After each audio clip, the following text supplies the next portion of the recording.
Let's talk about some meetings that have been happening. They began with just small groups of people, a dozen or so, who felt angry and betrayed about having to wear a mask in public during a pandemic. Then there were a few dozen people huddled together in small rooms, then a few hundred people calling themselves the Anti-Mask League. They kept growing. There were 4,000 or 5,000 people gathered here in the Bay Area to lobby against the wearing of masks during the pandemic. Does this sound familiar? I'm actually talking about the anti-mask leagues of 1919, groups that convened during another pandemic, the H1N1 flu pandemic that spread across the world from 1918 to 1920, killing an estimated 50 million people. At that time, these anti-mask groups in the Bay Area and beyond sometimes called themselves the Sanitary Spartacans, and they were outraged by the interference of government rule in their lives. So when some cities in the west of the US mandated masks during the pandemic, a pandemic that was infecting 1 in 3 people who was alive at the time, these groups formed anti-mask movements. People and groups who oppose science and defy public health guidance are not a new phenomenon. The spread of false information, of health hoaxes and medical myths is a long-standing human tradition. Back during that flu pandemic, there were ways to smoke while wearing a mask that were advertised. There were many unproven contraptions that promised to cure all manner of respiratory ailments. I saw this problem of false health information spreading firsthand when I was an officer in the Epidemic Intelligence Service about 10 years ago. The Epidemic Intelligence Service is a federal government unit of doctors and scientists who are tasked with stopping contagion around the world. But every time I was deployed to investigate an epidemic, whether it was an outbreak of measles or whooping cough or flesh-eating bacteria or some other disease, I saw that a pathogen was not the only thing spreading. Medical myths and health hoaxes were also being transmitted from person to person in tandem with the pathogen. And that information, whether it was accurate, whether it was misinformation, was fueling the spread of disease and making the epidemics worse. And yet, I was told my singular focus was on the spread of infection, not the false information that could propagate epidemics. We've seen the same thing happen, of course, during the COVID-19 pandemic with rumors about bleach curing the infection, rumors sometimes that were spread from the most powerful political offices in the country, and which may have led in that case to subsequent increases in visits to poison control centers. We've seen conspiracy theories go viral, claims that mRNA vaccines interfere with a person's DNA or that vaccines contain microchips for human surveillance. And, of course, we have had anti-mask leagues of our own era. When I was in the Epidemic Intelligence Service a decade ago, I was convinced and really worried that the spread of false information was a critical public health threat, that medical myths and rumors and health hoaxes had the potential to unravel really incredible public health achievements that had happened over decades, things like the elimination of measles in the US and other parts of the world. I dealt with outbreak after outbreak of disease that could have been prevented with vaccines, but people were refusing the shots. It was that concern and that frustration that led me to journalism school, where I trained in science and medical journalism and began to study the spread of false health and false science information. I was really stunned to learn about the parallels between the spread of information and the spread of disease. For example, prior to moving to the US, I'd worked in an HIV clinic in Botswana where I used mathematical models to map the spread of disease. As a journalist, I learned that those same models I used back then could be used to study the spread of not infection, but information, a tweet, a meme, a text message, a spoken rumor. The output of a mathematical model to look at how flu might spread in a high school, for example, could look like this, where every dot represents a person, a student, a teacher, a member of staff, and every line a connection between those people. Now let's look at this. the output of a model to look at how a rumor about COVID-19 might spread. This is what that model's output looks like. And again, every dot here is a person. Every line, again, represents connections between people. Except this time, with this scenario, the people, or the dots, are not all in the same high school. They're not even in the same country. This model is showing us how a rumor spreads between people who are spread out across Europe. They're connected not because they share classrooms or a canteen or a library. They're connected through social media platforms, through online means. Here's another parallel when it comes to similarities between infection spread and information spread. In the same way that we have super spreaders of infection, we also see super spreaders of information. People who, because of their platform or their vast connections to people, have the potential to spread information really far and wide. When it comes to false information, we now have evidence that it can spread faster and farther than the truth. That's according to an MIT study published in 2018, plus some other research studies as well.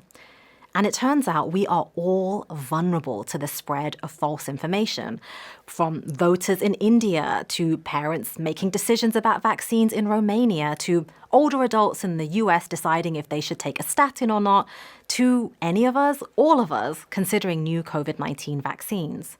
The speed and distance at which false news travels is accelerated and amplified by officials sometimes, presidents even, people who call journalists the enemy of the people and weaponize this term fake news. And they weaponize it to discredit those who hold the powerful to account and hope to bring truth to the masses. Journalism, I often say at its best, can function as the immune system of a democracy. And this term that we hear so often, fake news, can be used and has been used to harm journalists and discredit the work of credible reporters. That's why I don't use this term fake news, and I would really encourage you to also not use it. In fact, I don't really say fake news unless I'm specifically referring to the ways in which that term is used to hurt those of us usually who are journalists. I also don't use that term fake news because it's really broad, it's very vague, and it lumps together so many different kinds of information. I also avoid it because, of course, it incorporates the word news, which often connotes for many people an element of truthfulness. While false information isn't new, this modern iteration of it demands new terminology to describe its intricacies, and so I want to share some of this terminology with you. I'm going to talk about misinformation, disinformation, and malinformation, and the differences and overlap between them. Misinformation is false information that's shared without any intention of causing harm. For example, misinformation could be your neighbor, your friend, telling you that if you just eat 10 cloves of garlic a day, you won't get COVID-19. That's not true, but hopefully they don't have any intention of making you sick or vulnerable, and they really think that that false information is the truth. Here are some more examples of misinformation that circulated during the 2014 to 2016 West African Ebola epidemic. And you can see just how broad in range that they are. Then there's disinformation, which is spread with the intention of causing harm and havoc. An example of this, which occurred during the West African Ebola epidemic, was when official news accounts were hacked and bad actors duped people into thinking that an outbreak of Ebola was spreading in Atlanta when it really wasn't. This had the potential to cause fear and panic, to overwhelm ERs, and to divert emergency services away from where they were actually needed. The disinformation in this case likely came from the Internet Research Agency in St. Petersburg, Russia, where an army of internet trolls and bot accounts have spread disinformation about the UK's European Union referendum, the 2016 United States presidential election, and vaccines. The third category of false information that I want to share with you and give you specific language for, it also falls under this umbrella of information disorder along with misinformation and disinformation. But this third category is called malinformation. This is where actually accurate information is shared publicly with the intention of causing harm. The accurate information could be perhaps shared in a false context to make people believe something that's not true, or it could be private information like patient records or emails that were hacked, which should never have been made public. So now we have more precise terminology to describe elements of the false information ecosystem and to really more accurately diagnose the problem. But I want to mess this up a little bit, because what about situations when medical institutions, public health agencies, share accurate information with all good intentions, but then the information has unintended effects that are bad for public health? I know what you're thinking. Scientists and doctors could never screw up communications.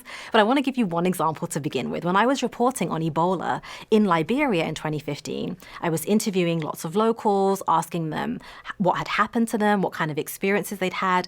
And I heard from so many of them that said, when the CDC arrived in their country, the CDC was saying to them, look, this virus is real, this outbreak is real, Ebola causes this list of symptoms, please come to us if you experience any of these.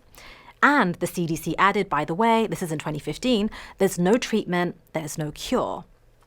So what locals said to me was, they heard the CDC say this, they believed they were being truthful, and they thought, well, if you're saying there's no treatment or cure and you're basically saying you can't really do anything for me, I'm going to go to talk to somebody who says that they can treat me, who says that they can cure me. There's also this example of botched health communications, which happened in the late 90s when, prompted partly by public concern about the use of mercury derivatives in childhood vaccines, the CDC and its partners conducted an investigation into thimerosal. Thimerosal is a vaccine preservative that's usually added to vaccines to prevent bacterial contamination. It's been used since the 1930s. In 1999, a review of the data by CDC and others looked at methyl mercury safety in children.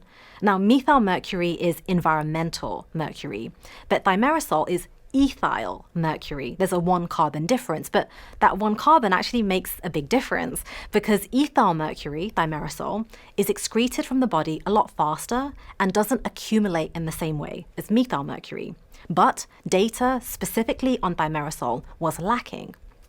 So, in the summer of '99, CDC and the American Academy of Pediatrics asked vaccine makers to remove thimerosal and asked doctors to delay the birth dose of the hepatitis B vaccine in babies who were deemed to not be at risk. I want to share with you the statement from the American Academy of Pediatrics where they say, parents should not worry about the safety of vaccines. The current levels of thimerosal will not hurt children, but reducing those levels will make safe vaccines even safer. While our current immunization strategies are safe, we have an opportunity to increase the margin of safety. Lots of safes and safeties there, and telling parents not to worry when I think possibly an integral part of parenting is worrying. Here's the impact of these communications and these actions, again, on the part of public health and medical agencies that had extremely good intentions. Doctors became confused by the recommendation. Around 10% of US hospitals suspended hepatitis B vaccinations for all newborns, regardless of risk level, and a 3-month-old in Michigan died from hepatitis B. Parents also became alarmed by the policy change, and some reasoned that the CDC and its partners had ordered the removal of thimerosal from vaccines because it must have been harmful, otherwise why would they have done it?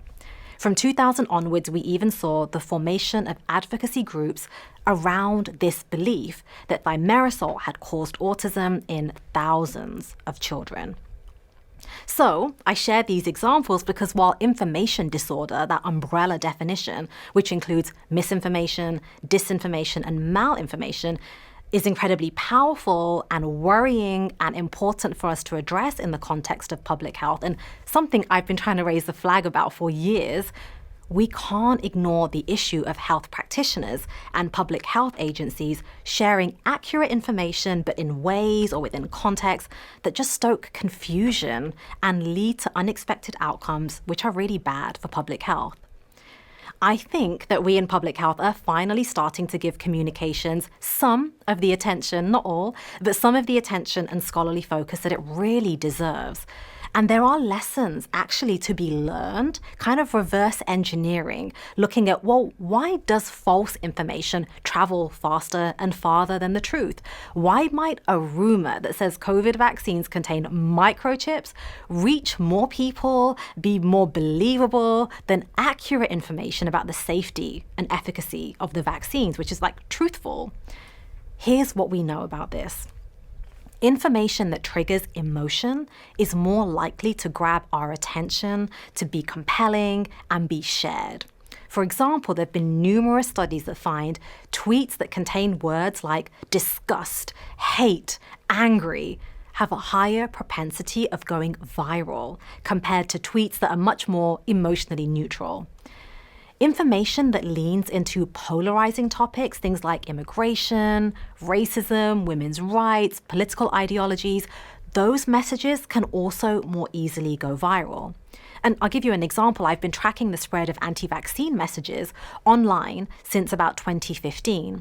Increasingly, some of these messages don't only spread false information such as vaccines cause autism, they do something else. They say, vaccines go against the American way of life. Vaccines are anti-American. If you get vaccinated, you oppose American values. So by falsely construing vaccination with a nationalism and patriotism, those messages have the potential to lure in people who may otherwise have considered vaccines a tool for enhancing personal and public health, not an ideological threat. Then there's the novelty factor, which is built into some false information which seeks to exploit the human need and desire to be the first in our social networks to share information. So that when someone comes across a Facebook post or an article on a website that says, new cure discovered for COVID, a person might think, whoa, that seems really new. I haven't seen that before. And if I haven't seen that before, I bet my friends and family and coworkers haven't seen it either. Let me be the first to share it. As I mentioned these different examples of people falling for and sharing misinformation and disinformation, I think it's really easy for us to think, I would never, not me, I wouldn't believe this stuff. But I'll tell you, amongst misinformation and disinformation scholars, a favorite question that we like to ask each other is, tell me something you believed recently, even if you only believed it for a few moments, that turned out not to be based on credible evidence. And I think the reason we ask that is because it's a very humbling question. It's a reminder that in a health information ecosystem as vast, diverse, and sometimes baffling as ours, and especially at times of crisis when uncertainty prevails, we are all susceptible to believing and sharing falsehoods. I go into a ton more detail about red flags for false information and the ways that we can better protect ourselves in my book, Viral BS, Medical Myths and Why We Fall for Them, which begins with my very own story of growing up a conspiracy theorist. And I think this understanding of our vulnerability is actually one of the best protective measures out there for shielding ourselves as much as possible from the spread of false information. So I hope you'll check out the book and that you'll check out the BS detection kit at the end of the book. And please be in touch if you have any questions. Thank you.